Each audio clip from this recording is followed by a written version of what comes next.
During the latest House of Representatives hearings, Representative Fernandez asked Manuel Mogato and other human rights journalists to provide an update on their investigation into Duterte's drug war.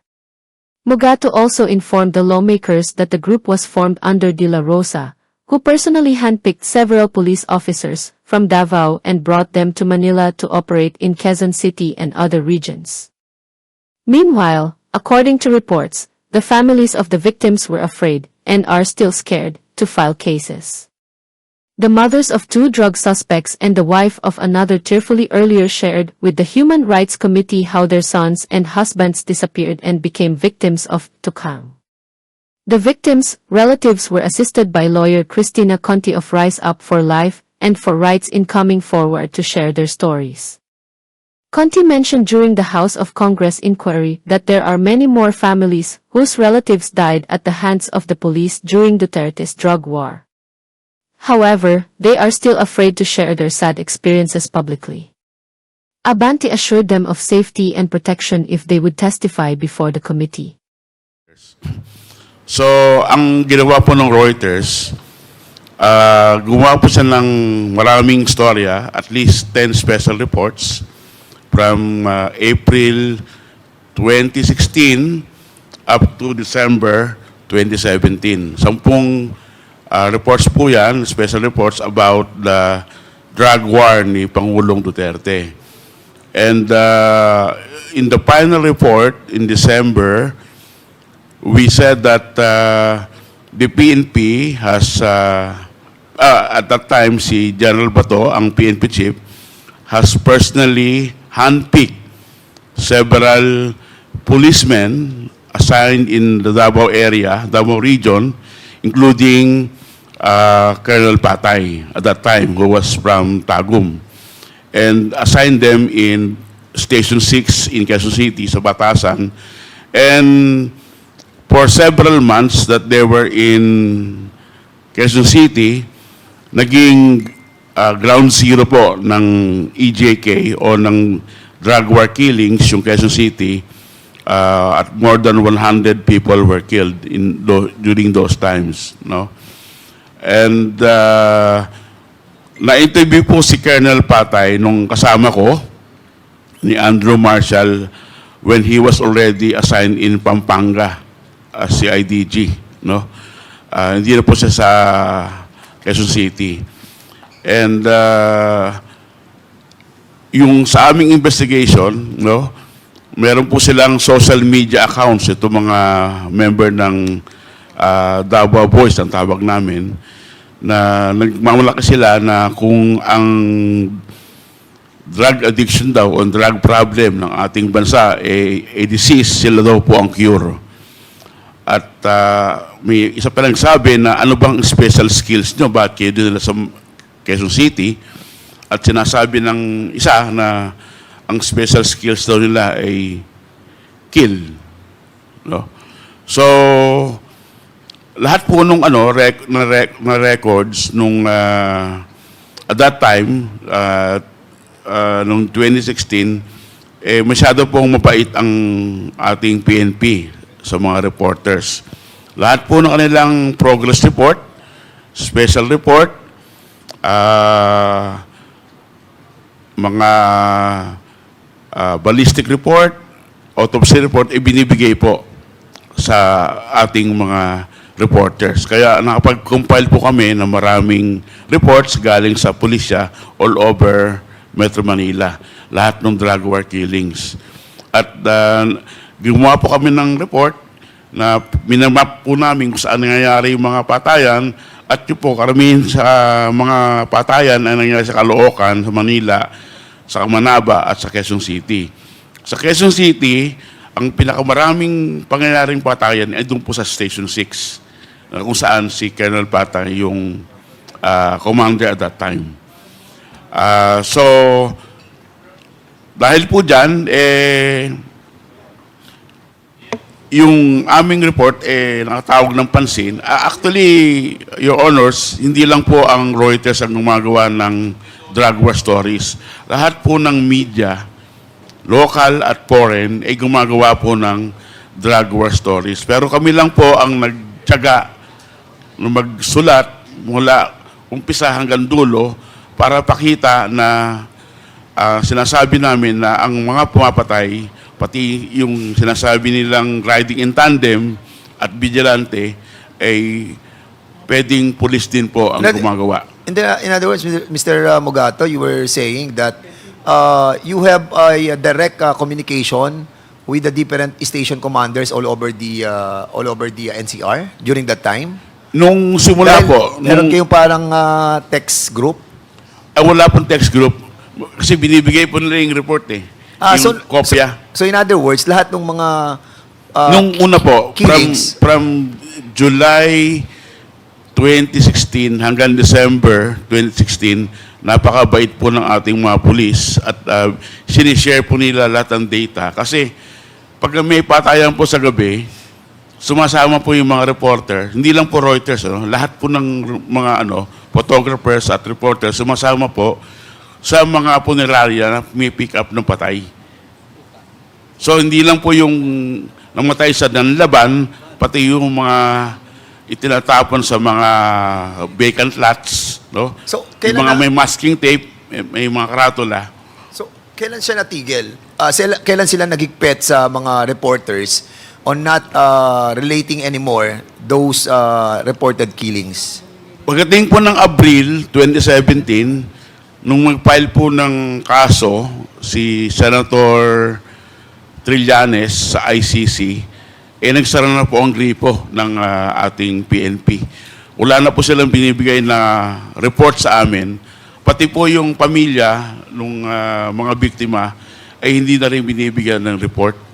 Pero sino nagsabi sa inyo, Mr. Mogato, na ang presyo po doon sa mga personalidad na papatayin nagre-range from 20,000 to 60,000? Kasi you were saying before, di ba, meron kayong sinasabi na sinabi sa inyo ni General Mendoza. Si General Mendoza po kasi gumawa siya ng isang special report on EJK na sinabit niya po sa CBCP at that time. Ang alam ko, ang pinagbigay niya ng kopya ay si Father Intengan. Si Archie. Si Father Archie Antenga ng Ateneo? Opo. Kasi doon po kami nag-meeting sa opisina ni Father Archie sa Ateneo. Doon po namin ini-interview si General Mendoza. So doon po na so binibigay po niya yung nabigay niya sa amin report. At sa report niya may reward list nagsisimula po sa 10,000 pesos sa ordinaryong drug user or courier or street peddler. So 10,000 po. Pagka medyo may posisyon, barangay captain o mayor, tumataas po yung presyo. Magkano pag mayor po? Ang alam ko parang 50,000 po. Pag congressman? Ay, wala po eh. Wala naman na. Hindi ko po alam kung may member ng Congress na involved. Anyway, meron din po kayo sinabi na active pa yung isang PNP ngayon na nandito po sa loob ng ating pong PNP organization. Pero during that time, you were not able to reveal it, correct? Opo, kasi meron po kaming pangako doon sa police officer na hindi po namin siya bibigay yung identity. Kasi alam niyo po, yung mga reporters po, kami mga journalists, nabubuhay sa trust ng aming mga sources. So ayaw po namin sirain yun. Yung active officer po na yun, ibinigay po sa amin ni General. Kasi nalaman po ng mga editors ko na hearsay lang po yung report ni General. Kasi hindi po siya yung actual na nakakaalam nung Oplan double barrel at nung kalakaran o nung reward list. Kaya sabi namin, kung pwede mo kaming ipakilala dun sa iyong source na mismong nakakaalam nung kalakaran. Kaya isinama po niya sa isang meeting sa isang restaurant sa Green Hills itong active duty na PNP officer para ikwento sa amin yung kalakaran. Pati yung sinasabi ng polis na, kasi nga, nung unang panahon, pagka nagkakaroon lang ng laban, hindi lahat namamatay, may tumatayo. No? Kung maalala nyo, sa may pinakita kayong video yung kay Murillo na nabuhay siya, no?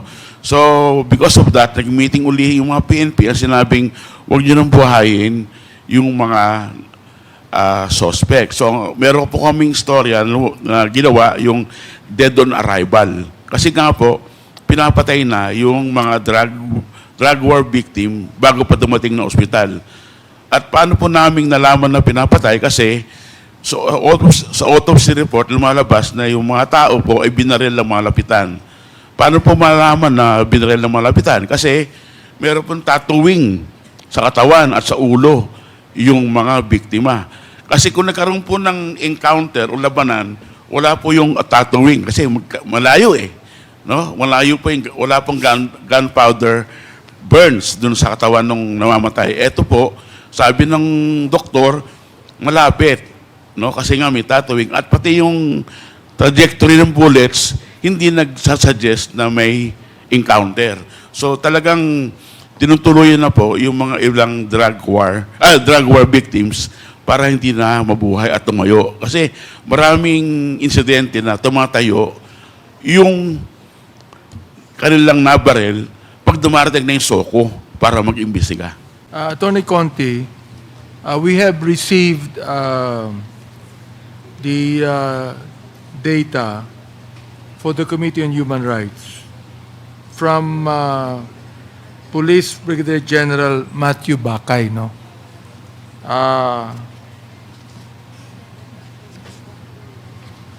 Nakalagay po dito lahat ng mga suspect, lahat ng mga napatay na tinawag nilang died, no, instead of killed. Dito po ay nakalagay din ang cases ng marami sa kanila. Nagsimula kay Kian de los Santos case, ano? And Kian Lloyd de los Santos, nakalagay po dito, 17 years old, May 26, 2000 yata pinanganak, date of birth, grade 11 student, taga Caloocan City, at nakalagay din dito yung tatlong suspect, no? May I know if you are aware of this, if you know about this? I am aware, Your Honor, because of the publicity surrounding the case, and although we are not the handling lawyers, in this case, Your Honor, there already has been a conviction of some police officers. But the conviction is a homicide conviction. Yes, Your Honor, yan po yung problema natin, laging Not a murder conviction. Yes, Your Honor, ang problema, napatay, hindi pinatay.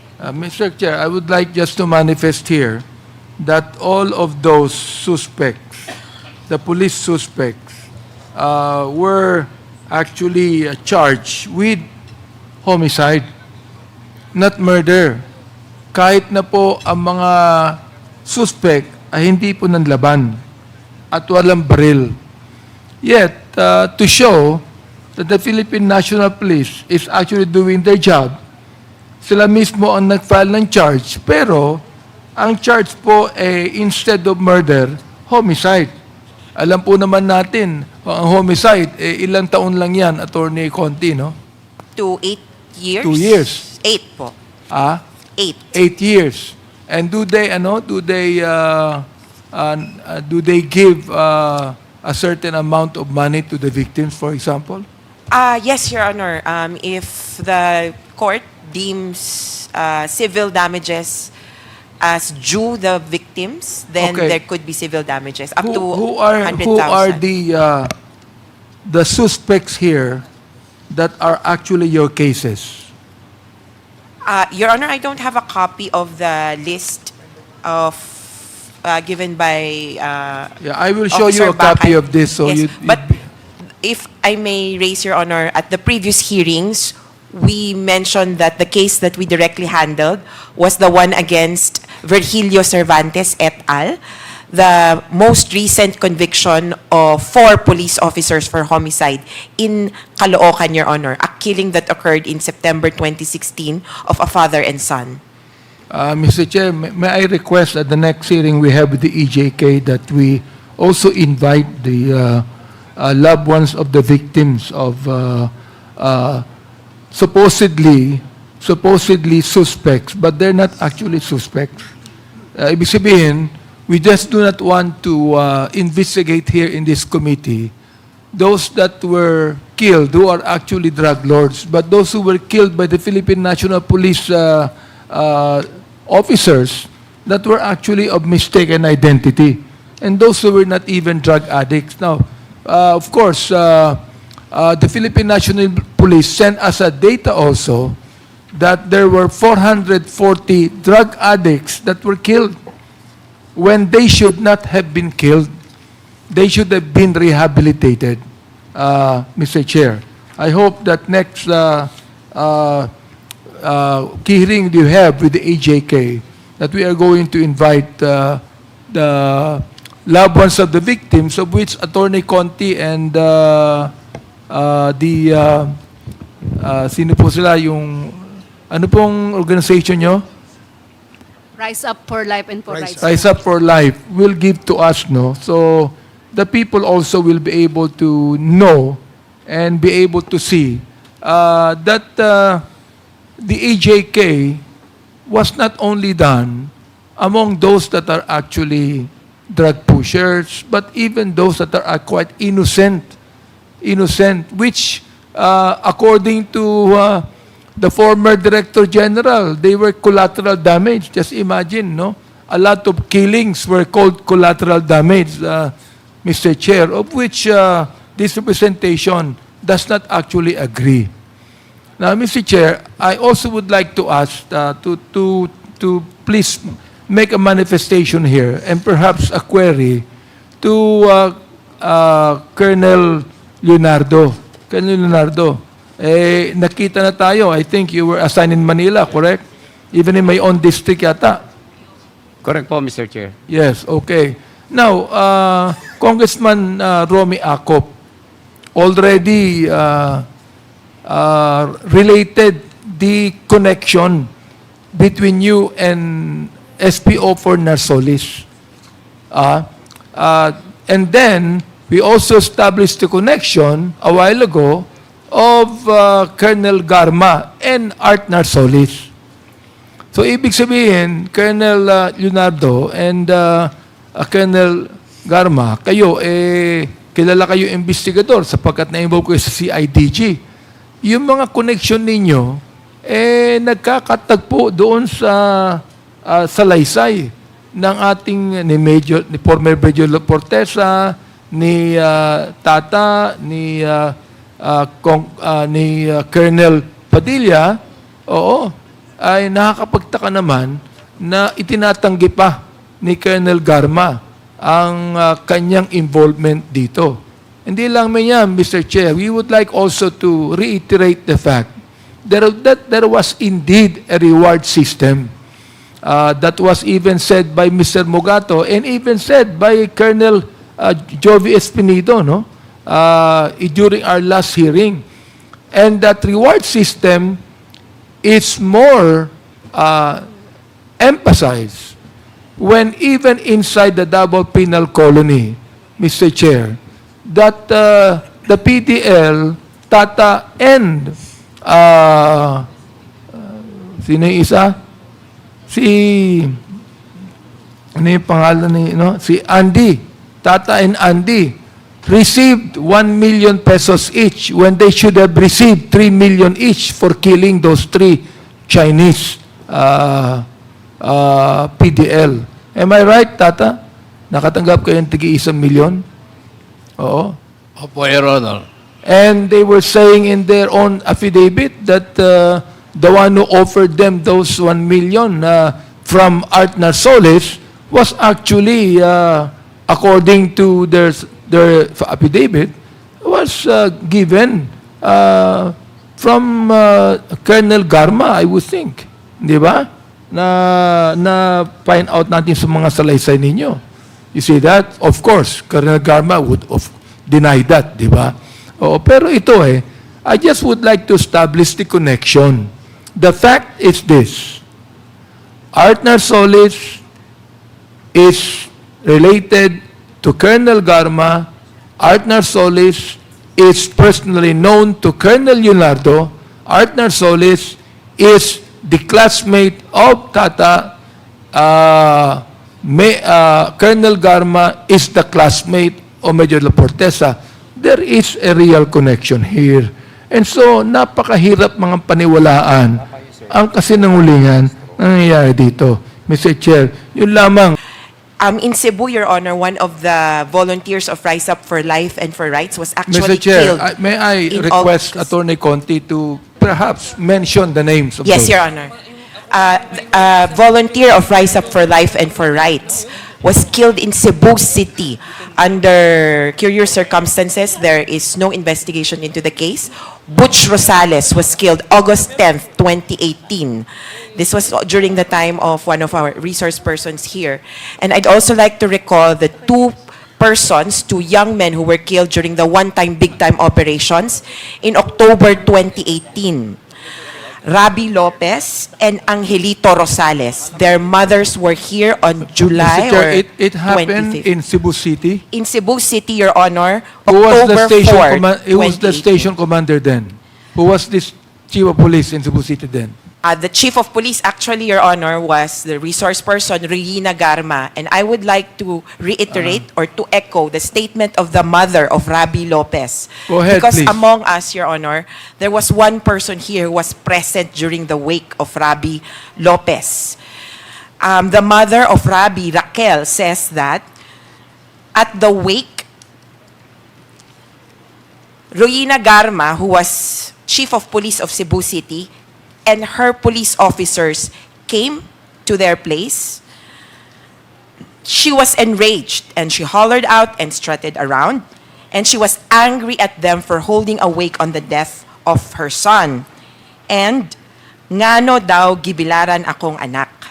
And she was telling them that why is there only one dead? There are many of them here. This was in the context Mr. of Chair, who was enraged?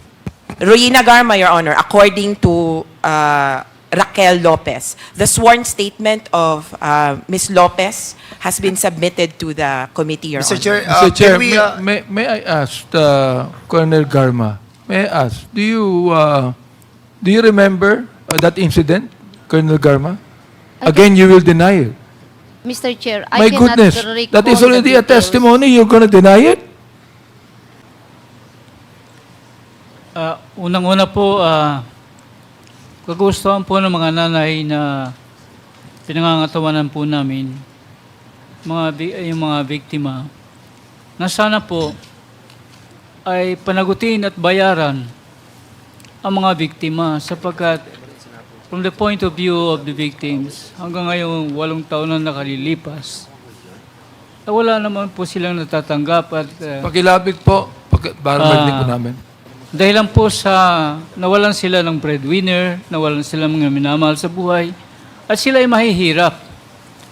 At sana po sa pagdating ng panahon, kung sakaling mapatunayan na state-sponsored ito, at para hindi matuloy ang